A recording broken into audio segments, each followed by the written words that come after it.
Pag Pilipino ka, you have every right na murahin ako kasi baka hindi ka talaga kontento sa trabaho ko. Empleyado lang ako.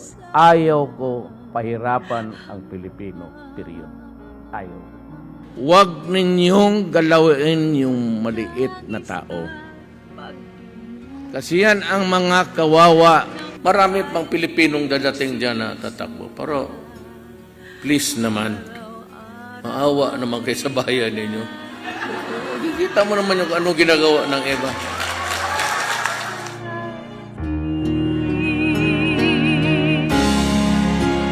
Pilipinas ko, mahal, damdamin ko'y sumisigaw, galaw ng bawat sandali, ikaw ay aking babantayan. Mahal kong Pilipinas,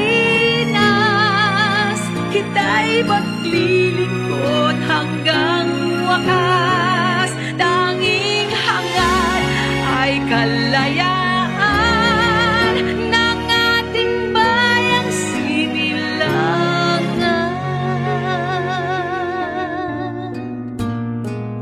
Kaya kayong lahat dito, kasya kayo sa puso ko.